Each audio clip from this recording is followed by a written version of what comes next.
Halo teman cuan, jadi untuk kelas gratis kelima ini kita akan bahas tentang mekanisme trading ya. Jadi tanpa basa-basi langsung aja kita next slide. Oke, jadi di mekanisme trading kali ini kita akan bahas dua seperti biasa, yaitu ada saham dan kripto. Dan mungkin kalau saham kita udah biasa ya beli di aplikasi, banyak fungsi dan jual beli di situ lah ya. Sedangkan kalau di kripto mungkin sama, cuman mungkin teman-teman agak asing dengan istilah-istilahnya ya seperti blockchain dan lain-lain. Nanti kita akan bahas juga di situ. Cuman kita akan bahas saham dulu ya pertama dan kita next slide aja nih langsung. Nah teman-teman, untuk saham nih mekanisme trading kita bagi jadi dua ya teman-teman. Pertama ada di pasar perdana dan pasar sekunder.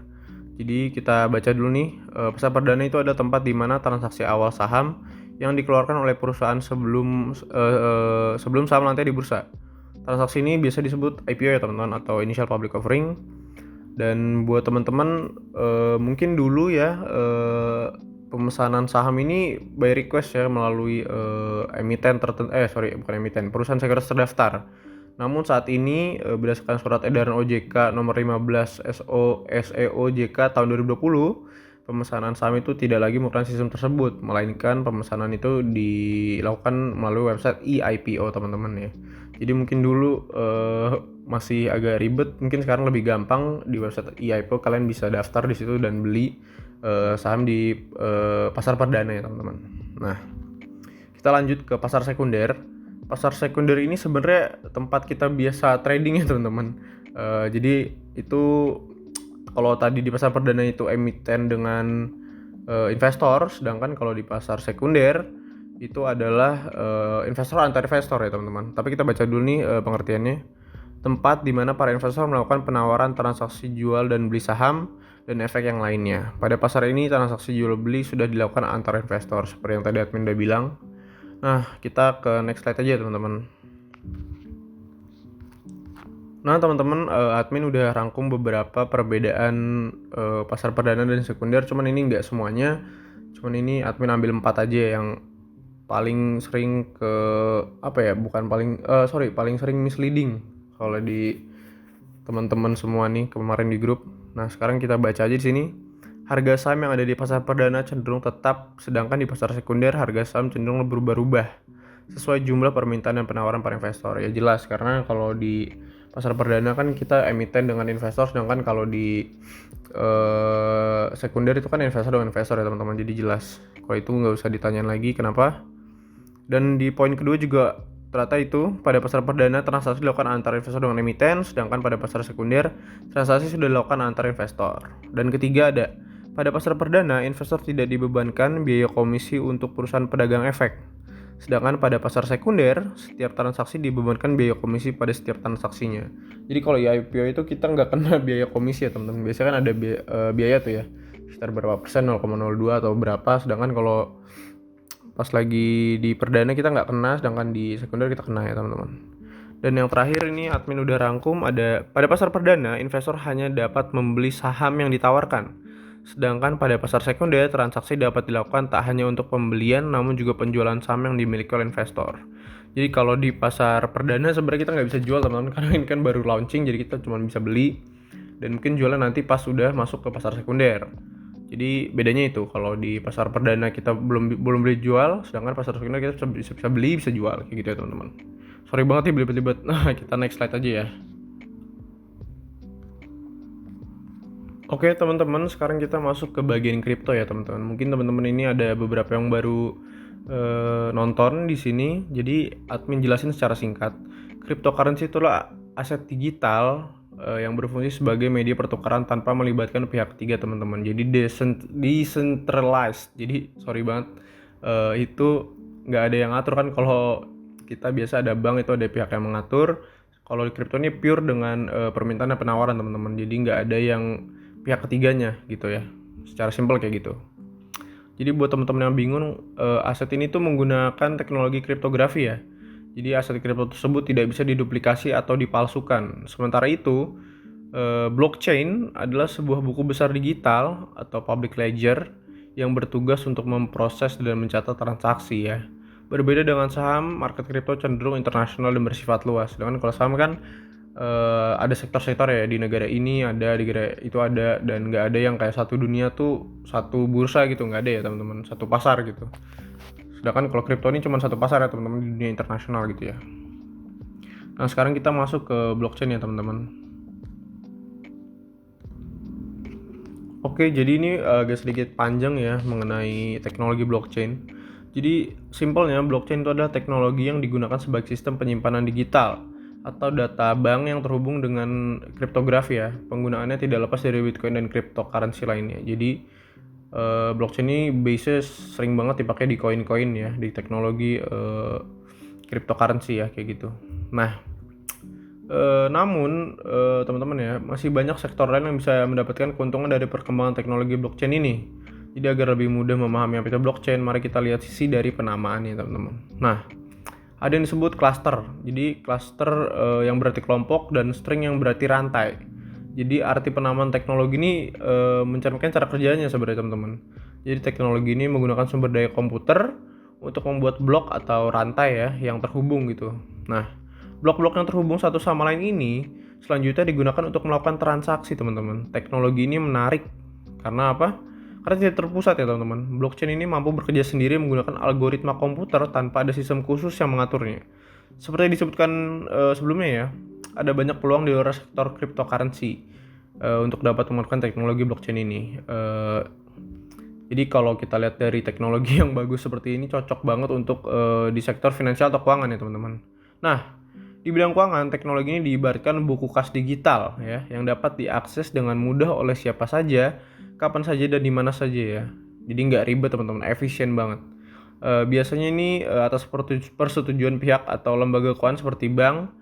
Bahkan teknologi ini membuat semua transaksi di dalamnya menjadi lebih transparan dan aman teman-teman. Karena nggak ada pihak ketiga yang ikut campur dalam sini ya teman-teman. Nah, hal ini bisa digunakan untuk penyalahgunaan data seperti suap dan korupsi ya. Jadi ini bisa jadi salah satu solusi mengurangi suap dan korupsi karena datanya bisa jadi transparan. Nah, pada tahun 2018, McKinsey ini membuat tabulasi peluang blockchain di beberapa area lain, mulai dari bidang medis, pertanian, properti, dan komunikasi hingga media, teman-teman. Jadi, sebenarnya teknologi blockchain ini nggak cuma dipakai di sektor keuangan ya, ada beberapa sektor lain. Nah, sekarang kita bisa lihat ya, teman-teman, penggunaan teknologi ini seberapa banyak banyak orang yang pakai gitu ya. Itu kita bisa lihat dari garis besar aja teman, kita lihat dari Bitcoin. Jadi Bitcoin itu kan pakai teknologi decentralized itu ya teman-teman, nggak ada pihak ketiga yang ngatur, jadi pure supply dan demand. Jadi cara lihat seberapa banyak yang pakai itu gampang teman-teman, tinggal kita lihat aja semakin tinggi harganya kan permintaannya semakin tinggi ya gitu-gitu. Nah, kita bisa lihat di sini itu sebelah kiri tabelnya dalam ribuan US dollar ya teman-teman. Itu 10.000, 20.000, 30.000 dan seterusnya, dan di bawahnya ada tahun. Jadi selama 5 tahun terakhir ya, dari tahun ini 2019 tuh meroket ya teman-teman. Sampai tahun 2021 tuh penggunanya banyak banget, dan ini ada market crash mungkin, permintaan turun karena Covid ya kalau nggak salah waktu itu, dan sekarang udah mulai kembali lagi regenerate harganya ya, sekitar berapa tuh, 18.000, sekarang 20 ribuan lah 2023, dan semoga aja bakal naik terus ya teman-teman. Nah sekarang kita lanjut ke next berikutnya. Nah sekarang kita masuk ke gimana sih cara Bitcoin itu bekerja ya, how blockchain works.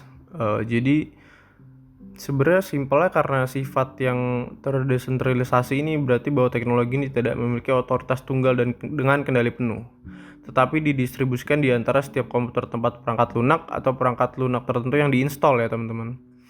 Ada yang disebut penambang Bitcoin, orang yang memasang komputer khusus untuk melakukan perhitungan matematis untuk membuka kunci blok baru di blockchain.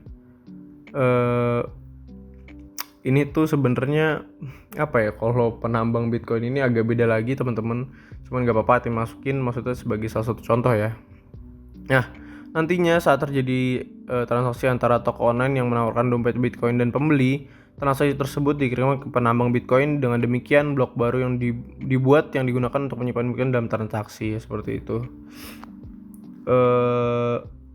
Sekarang kita lanjut ke keuntungan nih teman, kita next slide aja.